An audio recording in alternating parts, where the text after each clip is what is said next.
गुरुमुखो, आज का सत्संग बहुत ही लाभकारी है। सभी गुरुमुख ध्यान पूर्वक सुने और अपने जीवन में धारण करें।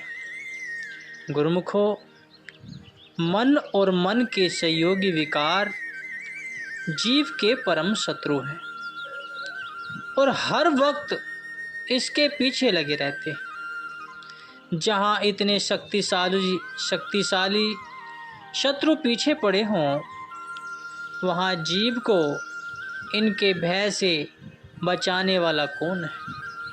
वह केवल सद्गुरु का शब्द है। गुरु का शब्द रखवारे, चौकी चरु गिरद हमारे।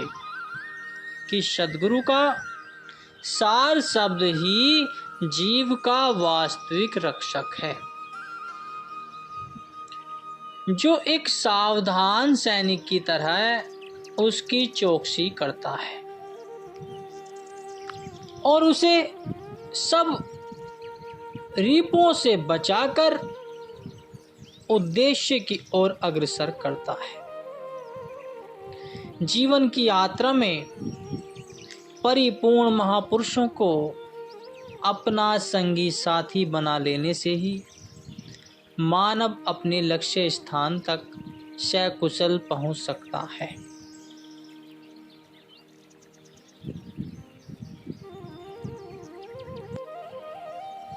जब जिज्ञासु संत सद्गुरु के वचन और आज्ञा का सहारा लेकर इस मार्ग पर पग बढ़ाता है, तो मन और माया उसका मार्ग नहीं रोक सकते। काम, क्रोध, लोभ, मोह, अहंकार आदि शत्रु भी उसका बाल बाका नहीं कर सकते। वह निर्भय होकर अपने मग पर दृढ़ता से बढ़ता चला जाता है और अपने परम लक्ष्य को पा लेता है। मिथ्या पदार्थों के ढेर सदा कायम रहने वाली सच्ची चीज की तुलना नहीं कर सकते। उदाहरण के तौर पर मिट्टी और कंकर के पहाड़ से सोने के एक कण की कीमत कहीं अधिक होगी। हीरे मोती सदा दुर्लभ होते हैं, जबकि कंकर पत्थरों के ढेर सहज में ही मिल जाते हैं। इसी तरह संसार के मायावी पदार्थ तुच्छ हैं, जबकि सच्ची भक्ति और मालिक का प्रेम दुर्लभ है। भक्ति के अभिलाषी को अपने कीमती समय को भक्ति के नियमों में व्यतीत करते हुए प्राणपण से लक्ष्य सिद्धि में लगे रहने चाहिए। इसी में ही जीवन का कल्याण है। भक्ति और परमार्थ के मार्ग पर चलते हुए जिज्ञासु को अति सावधान और सतर्क होना चाहिए। वह हर समय अपने मन पर आंख रखे, जिससे यह मन निरंकुश न हो जाए, क्योंकि जिसका मन बस में रहता है वह अपने लक्ष्य को अनायास ही पूर्ण कर लेता है। जिसका मन बस में नहीं है, वहाँ मन अपनी सेना काम, क्रोध, लोभ, मोह, अहंकार आदि को साथ लेकर उस जीव को अपने अधीन कर लेगा। यह मन आदिकाल से ही जीव का प्रतिद्वंदी रहा है। यह नहीं चाहता कि जीव इसके धोखे से बच जाए। यह जीव को अपनी गुलामी में रखना चाहता है, जिससे जीव इसके बंधन से मुक्त न हो सके। जो प्रेमी सद्गुरु का शिष्य है, उसके पास शब्द का अस्त्र होता है। जब वह गुरु शब्द की कमाई करता है, तो वहां मन की समस्त शक्तियां निष्क्रिय हो जाती हैं। सद्गुरु की रहनुमाई में चलता हुआ वह माया की गिरफ्त से मुक्त होकर अपने लक्ष्य को सुगमता से प्राप्त कर लेता है। नित्य सुख और शाश्वत आनंद का रहस्य जीव को कैसे विदित हो सकता है? अपनी बुद्धि अनुसार इसकी खोज का ढंग गलत है और इसे पाना भी आवश्यक है, क्योंकि यह आंतरिक मार्ग है। यही आंतरिक मांग है। कुदरत के नियमानुसार हर एक मांग की पूर्ति होती भी है। इसी सच्चे सुख के अभिलाषी रूहों की पुकार के अनुसार कुदरत इसका उचित प्रबंध करती है। तो गुरुमुखो, महापुरुष इसी हेतु ही धराधाम पर अवतरित होते हैं। वे संसार में खुशियां बांटने और लोक परलोक सुखी बनाने के साधन जुटाते हैं। वे चाहते हैं कि जीवों के पास ऐसा सुख हो, ऐसी शांति व खुशी हो, जिसे पाकर इस लोक में भी जीवन खुशी से व्यतीत करे और परलोक में भी सुख पूर्वक जाए। उसे किसी प्रकार की चिंता न व्यापे। अपने साथ भक्ति का सच्चा धन वहीं ले जा सकते हैं जो सत्पुरुषों के सानिध्य में नाम की कमाई और आत्मिक कल्याण के साधन अपनाते हैं।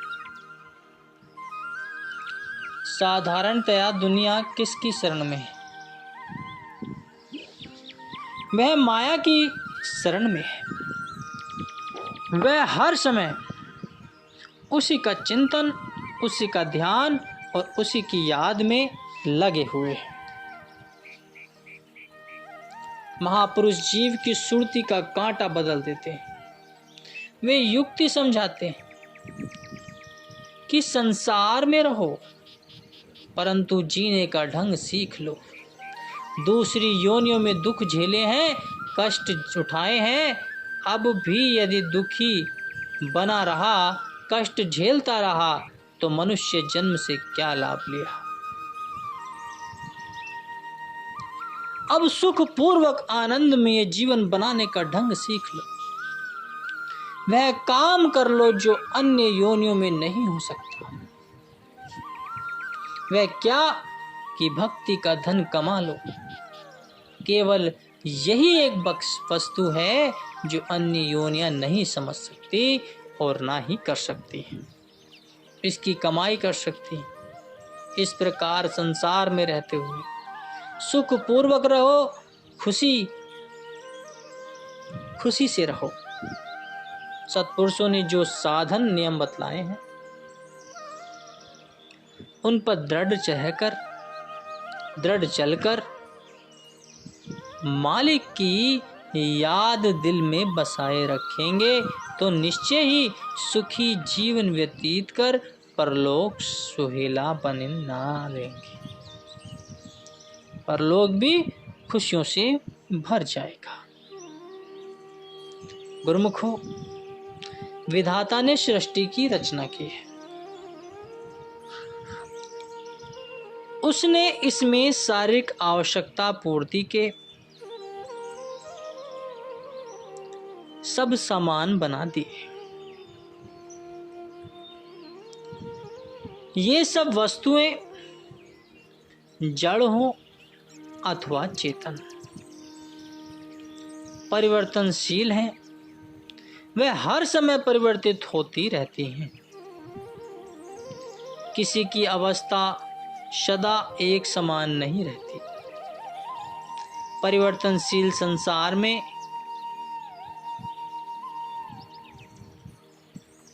परिवर्तन एक अटल नियम है।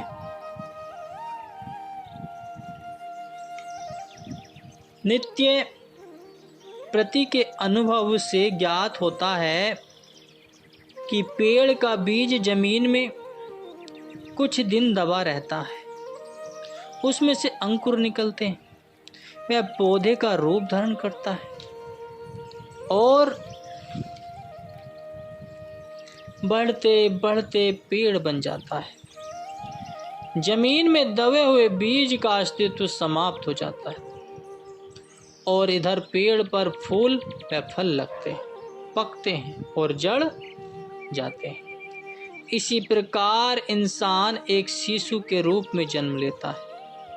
किशोर अवस्था, यौवन और बुढ़ापा इनका रूप धारण करते हुए वह मृत्यु के मुख में चला जाता है। अर्थात प्रकृति की रचना हर क्षण, हर पल परिवर्तनशील है। इसमें बदलाव आते ही रहते हैं। अभिप्राय यह है कि प्रभु नाम के सिवा यहाँ कोई भी वस्तु अमर शाश्वत नहीं है। देखा जाए तो संसार में प्रत्येक वस्तु का अलग अलग भंडार है। कोई वस्तु जब भी मिलेगी अपने भंडार से ही मिलेगी। इधर उधर जाने से कुछ भी प्राप्त नहीं होगा। जैसे प्यास को शांत करने का उपाय पानी है। मनुष्य जलाशय की ओर जाने की अपेक्षा यदि मरुभूमि की ओर भागता फिरे तो उसकी तृष्णा कभी न बुझेगी। मालिक का सुमिरन ही सच्चे सुख का भंडार है। जो सच्चे नाम की कमाई करता है उसे ही वास्तविक प्रसन्नता प्राप्त हो सकती है। यदि कोई कहे कि मुझे संसार की प्रसन्नता भी मिल जाए और मालिक की प्रसन्नता भी मिल जाए, तो ऐसा कभी नहीं हो सकता, क्योंकि मन तो एक ही है, उसमें एक ही वस्तु समा सकती है। सत्पुरुषों ने निर्णय करके बतला दिया, कबीर मन तो एक है, भावे तहाँ लगाए, भावे गुरु की भक्ति कर, भावे विषय कमाए। कबीर साहिब जी कहते हैं कि यह प्रकृति का नियम है कि एक मन में एक ही वस्तु समाएगी। संसारी लोगों का मन जगह जगह बट जाने के कारण खंड खंड हो चुका है। यही कारण है कि मानव दुखी और व्याकुल है। बाहर से चाहे राग रंग की सभाएं सजी हुई हैं, किंतु वह आंतरिक आनंद से वंचित है, दूर है। नाम के प्रताप से ही हृदय में सच्ची प्रसन्नता बनी रहती है। गुरुमुखो, दुनिया में प्रत्येक प्राणी को यह विदित नहीं कि मनुष्य योनि सब योनियों में विशेष और सर्वश्रेष्ठ है। मानव पिछले जन्मों में किए हुए कर्मों का भोगता है और भविष्य बनाने के लिए वर्तमान में करता है। तो परमात्मा ने इसे बुद्धि इसलिए प्रदान की ताकि यह अपने आप की पहचान करे। इस कार्य हेतु प्रयत्न, पुरुषार्थ और खोज करे। यह तभी संभव है जब उसे वक्त के महापुरुषों की संगति मिल जाती है और वह उनके वचनों को हृदयगम करता है। श्री रामचरितमानस में वर्णन आया है कि आज्ञा समने सुसाहिब सेवा, सो प्रसाद जन पावे देवा। कि सदैव सद्गुरु की आज्ञा को सर्वोपरि जानकर उस पर पूर्णतया मनन करें। यदि आज्ञा हर समय याद रहेगी तो जीवन की सभी आवश्यकताएं पूर्ण होती चली जाएंगी और भक्ति की भी प्राप्ति होगी। जन्म जन्मांतरों से बंधन में पड़ी हुई रूह को मुक्ति मिलेगी। मानव जन्म का उद्देश्य भी पूर्ण हो जाएगा। बोलो जयकारा, बोल मेरे श्री गुरु महाराज जी की जय।